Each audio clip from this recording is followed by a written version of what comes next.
Whoa, exciting. Woo, yeah. It's me. How you guys going? So I released the second episode of Pacifist 2.0.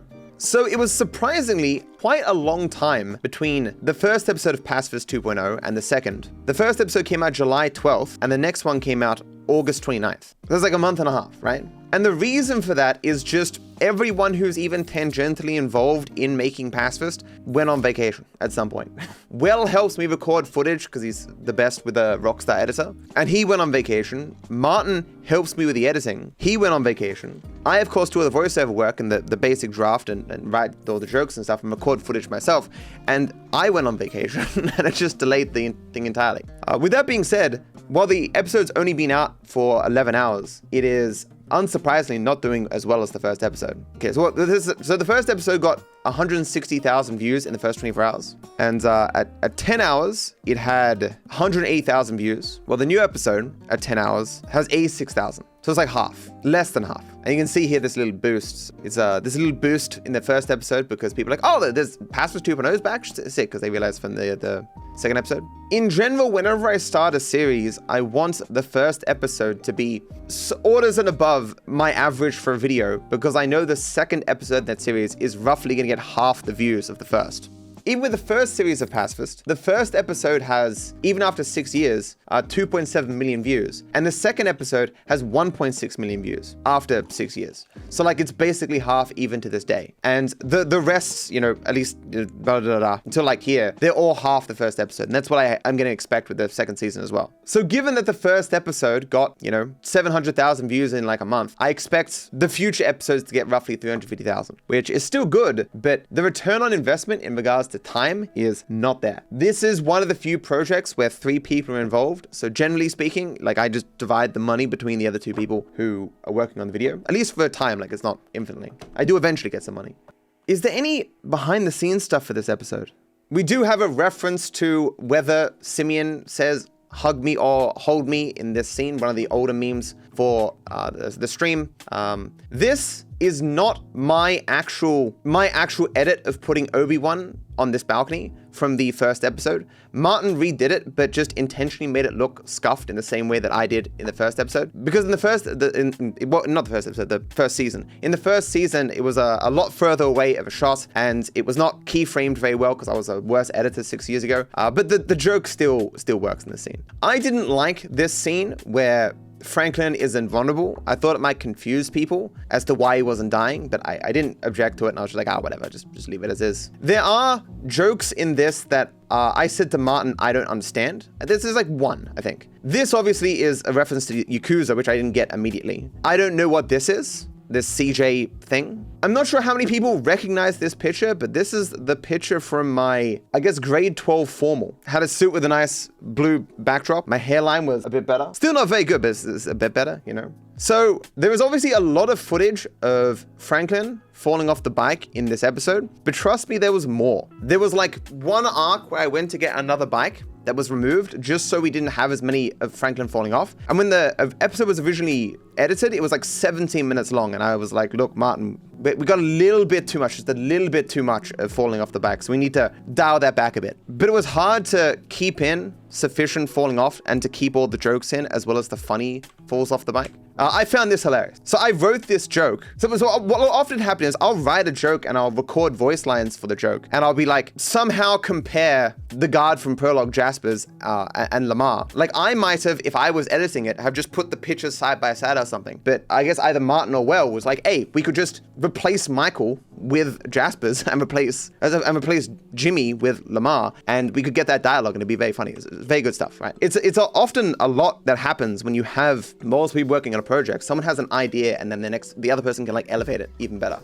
This cat joke, because he calls him a pussy, I was like, we can do something with that, right? And I gave like a stock sound effect of a cat and stuff. Martin obviously made this though. See, this is one of the jokes I didn't understand. I asked Martin, like, what is this? And he was like, it's like a reference to some European bike thing. And a lot of people referenced it in the comments. You don't get it? Neither do I. Apparently it's a reference to some show in Europe and a lot of people commented on it and it's only a couple of frames or whatever. So getting that recognition is still good, right? A lot of people commented on this. I have no idea who that is. I have definitely seen this girl somewhere. I think she's a horse. This could be some gacha game or an anime or something. Like, I know there's an anime that revolves around horse girls, and I think I've seen an ad for something like this. But it also could just be a VTuber. But regardless, I thought it was funny. It is the horse race girl thing? Okay. Not my vibe, but apparently, like, well, okay, I don't actually know much. I've heard, well, the show is successful, so it must be appealing to someone, right? I love this joke. Hell. Why do I sound British? Brain damage. It's just so savage to British people. Some people commented, who were members on both the first and second episode, that they want me to bring back the purple border that was in the first season. In the first season, whenever I was speaking on the day when I was recording, I put the border there to distinguish between my voiceovers during editing and my talking on the day. But the border always looks scuffed as hell. And I think it was actually broken in one of the episodes. And some people didn't notice it at all, as I found out. But I thought that the compressor and limiter on my microphone on the day makes my voice sound different compared to my voiceovers. So I think in the vast majority of cases, both because of the sound difference, as slight as it is, and the context, you can tell when it's me on the day talking. I don't know if I'll keep it that way, but the purple order was always kind of tacky. It's funny thinking about it that Pacifist is such a huge series for me. Like, so many people know of it. But the second episode only has 1.6 million views. It's kind of crazy. But I guess that some of the later episodes have like 4.2 million and stuff, so. This was nuts. I don't understand how this happened. That motherfucker must be tricked out, dog. In and out, no fucking drama. No dramas, guys. Ow? What happened to, how did Lamar do that? How did Lamar do that? In and out, no fucking drama. No dramas, guys. Ow? What is that? I love when I'm doing stuff and just weird stuff happens in the game that I don't predict, and it's kind of funny, right? What's especially funny about this episode is one fact that's going to blow your mind. So as I write down here, this strategy was found by Trims, and according to Trims, it didn't take him long to get it at all. He did it in like under 10 tries, maybe like 5. And it took me like over 50. I don't know if my strategy was just, my implementation was a little bit off, or if he just got really lucky, but super garbage. Well, in reality though, it is better that I fail a lot because then I have footage. In the first season, a lot of the footage, funny moments, you know, how the videos were able to be made at all was because like I was there testing things and discovering stuff myself. There's less of that this time round. There is some of that depending upon the mission because I did a lot of testing myself and I did discover things myself. But in episodes like this, I went into this mission having not done any testing on it because I had no additional ideas. Oh no, I did do some testing, which you could see when I was like bringing him down and stuff, but it went nowhere. But then when I came back to the mission again, I already had a strategy that I knew that worked, which was Trim's strategy of using the bike in the way we do at the end. And so if I perfectly implemented the strategy immediately, the episode would be a lot shorter, or I would have to combine together more missions and stuff. So I think you know it's better when there's some chaos. It's better when there's some failure. Although there was a lot of failure for this episode, which is kind of crazy. Oh, there was also an effort put here to avoid showing the C4. But if you watch really closely, you will see me carrying it a handful of times. Because I wanted it to be like a kind of a surprise at the end that I picked up the C4, so. Oh, there's another one. This was funny. I love this. Are you telling me that a man just happens to fall like that? No, he orchestrated it. Jimmy. What? To speak, like, so apparently, according to Martin, he just happened to stumble across that clip. He was Googling something else, some other thing, and YouTube recommended that clip. He was like, oh, that'd be funny to include. He orchestrated it. Jimmy. And it's just so good. You didn't even realize I had C4 before I made the big reveal? Yeah, because you have to be really paying attention to very particular frames and look at my hand, which is like small on the screen. So the small times it appeared didn't matter. I love stuff like this. Think a bit more seriously for a second. What do you think his weakness is? Oh, wait, they're kind of spoiling it. It doesn't even it's fine. His weakness is ragdolling. The look of just totally unamused of that Steve Harvey guy or whatever. This clip is interesting, right? So this is me on Ocean Drive, and I'm wearing a shirt that's like Jason's shirt in one of the trailer shots, and I'm on my phone, but the audio is being recorded by this microphone here, and the video is being recorded by TG using his phone. I did like 6 different takes, laughing between them, and being like, man, I wish I had devised another, like a more interesting line for me to say. There was even, this was actually going to be more involved, where I actually have like a bit more of a conversation between me in the past and now, but it worked out very well. To ask the judge if this should count. Yes, it should. So it's especially funny because not only do I make the rules, but my last name is Judge. So Ocean Drive is, GTA 6 stuff. Me and TG were recently in Miami recording a bunch of shots of Miami GTA 6 locations. We even did a podcast there, which you probably have seen. And it was super fun. Be a vlog eventually. And yeah, I guess that's kind of all the information about that. Given that last time in the first episode, we accidentally released the episode with the numbers incorrect, and we had to beg YouTube to let us change the numbers, which is one of the things they allow. If you have like spelling errors or errors related to numbers, they will let you re-upload the video and they'll swap it out for you. It's one of the things that they most commonly do. For example, with Faxenglicious 74 and Faxenglicious 76, I accidentally used the same out-of-bounds footage at the beginning of both episodes, which confused people, of course. And I asked YouTube if I could change it, and they were like, no. I'm like, yeah, this is like a standard editing error that's causing confusion and will result in less views for those videos. And like, no. All right, well, shit. Originally so I said to Martin, get a calendar and add a bunch of funny stuff on that calendar as a joke here. And so he wrote a bunch of things, and I was like, nah, this is a bit too weak. Ask the other mods for jokes. And so all these reference different things. So Steal from Bruffy's Kid is the Wanted episode that came out recently, where me and TG were in challenge with 8 other experts in GTA 5, and we all versed each other, and someone was going to win $10,000, and Bruffy was one of the finalists, and he ended up losing because of me and TG. Well, not really because of me if you know the whole story, but yeah, it's still funny, right? And Bruffy recently had just had a kid, so it was like, people comments like, oh, you stole $10,000 from a child. Very funny. Watch my perspective on my main channel and watch the main video on the Wanted channel. Both are good. Punch a Cake, of course, is my cake video. Write a 14-page manifesto is, of course, the original essay condemning reaction content that I made like 3-4 years ago. Gas the feline section of local zoo. Don't like cougars. Demolish McDonald's parking lot would be a reference to the $702 Big Mac, where I stopped to get a coupon for a Big Mac so I could buy it for $2. And I got distracted and I hit someone else's car and it cost me $700 in insurance. So if I had just driven into the drive-thru and just paid the normal price for a Big Mac, back then it would be like, what, $4 or $5, I wouldn't have got into that accident and it wouldn't have cost me $700. So the Big Mac ultimately cost me $702. I did use that coupon, had to save the money. Kill all my houseplants. There's a video on my channel from like 5 years ago where I'm concerned about the quality of air in my room. And so I'm like, look, people say plants clean your air. I'm going to go buy some plants. And so I go to the local Bunnings, which sells hardware and plants and all that stuff outside your house. And I bought a bunch of plants and I took them home. And then they died. I think, did they die by natural causes? So I just get sick of them and chuck them. I can't really remember. Maybe one died by itself and like the other 2 I just chucked out. Break NDA about GTA 6 voice acting. I mean, I've already done that, but still funny. Open CS cases to promote gambling. I've never strictly done this, but I've talked about being hesitant to do this. Like I consider myself friends with Jesus, who does a lot of case opening stuff. It's in the ballpark of gambling, and so I'm not super comfortable promoting that kind of thing. But I am myself, in my free time, at one point did spend a little bit of money on opening cases. And I did put out a clip on social media when I got my first knife. It was like a 2-minute clip, and I'm like, hey, that's cool.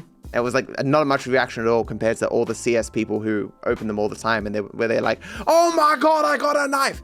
Especially because the knife was worth like $2,000 or something, but I didn't know that. I was just like, oh, that's a cool knife. Ban Unnamed. This is a reference to when Unnamed completed no damage. Of course, he wasn't a speedrunner, didn't know anything about him. He so many red flags, and I was just annoyed with people asking me about it. So I banned Unnamed from my Twitch and my Discord. Got unbanned later, especially when he proved himself that he wasn't a cheater, and got rid of all those red flags. Very much so ancient history at this point. Invade Finland. This is actually a reference that not many people would get. It is very, very long time ago, before I was even a partner on Twitch, before I was just a nobody or whatever.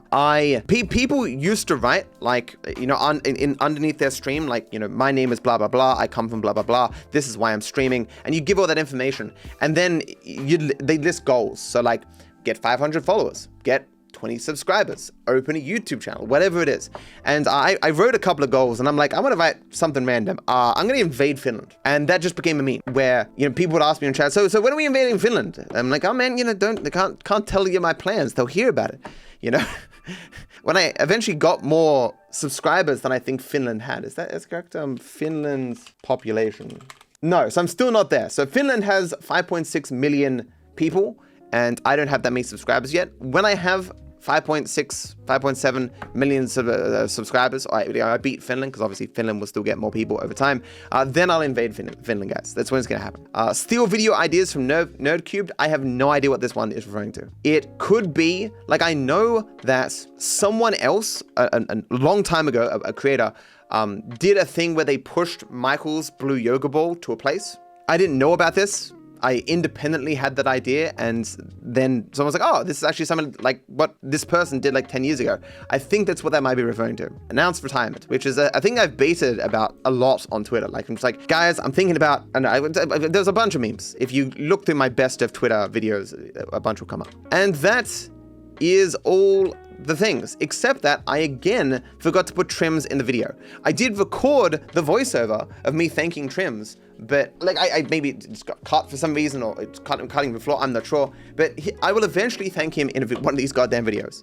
You know, obviously I get a lot of credit for what's on the channel and stuff, but there's a lot of people who help me and who make everything as good as it is. And I like to acknowledge that when I can. No, wait, not again. Exactly. It happened in episode 1 and 2. And I realized this before it released, but I was like, we are not gonna re-render this and upload this again just for that, because I can do it in the next episode anyway. If we were only releasing one episode, maybe, but it also gets acknowledged in the description and stuff as well. It's just the pinned comment is insufficient because I have that thing that changes the pinned comment for all of my videos these days. I'm just gonna keep doing this for every episode that comes out, in part to promote the episode, but also because if people might want to know the behind the scenes stuff, you know. So for those who don't know, I went to Cique Du Soleli in Sydney. I've been before, but apparently each of these Cique Du Soleli things are different every time. And the one I saw last time, I can't remember if I talked about it. I'm not sure what country it was from or whatever, but like it had a lot of acrobatics and fire and water and like a disc that like the floor spun around in a circle, and there was like hundreds of people. It was wild. And like they would like use their bodies to like make animals. Like it's hard to remember every detail of it. It had like a Wizard of Oz kind of theme to it, where there was a guy who like was taken into a different world and was being led around by the people and shown all the magical and wonderful things that they were doing and showing and stuff. And it was funny. The humor of it was not like the main draw. It was just, oh, how impressive everything was. The one I saw on Thursday, which Dizzle was talking about, was an Italian one. Had some Italian, had some Spanish, and it was more comedy focused. There was still impressive acrobatics, but there was like less performers and the stage was smaller. I enjoyed myself, but I think I would have been even more impressed had I not seen the other Cique Du Soleli. If you ever get the chance to see Cique Du Soleli, wherever you are, whatever country, highly recommend it. Apparently they do very well at making sure every show in every country and every place they show it is awesome. I was gonna see it in Vegas actually as well when I was over there briefly, but I was too sick and tired because of the plane, so I couldn't, which sucks. But yeah, if you ever see me in public, guys, say hello. One, because I enjoy meeting fans, you're always cool, chill people. But two, while there, Aitana met 2 people she knew. Like as if we're just walking along and then it's like, oh my God, Aitana, how's it going? And they have conversations. Always lovely people as well. It's just Aitana being a teacher and having worked with a lot of different people and being involved with a lot of different, especially Latin communities in Sydney. She meets people she knows all the time. And because she met 2-3 people she knew, she was like, see, showing that I'm more popular than you are in Sydney, Matt. I don't know who's in the lead for meeting fans in Sydney, but she does meet a lot of people. I ran across something very strange.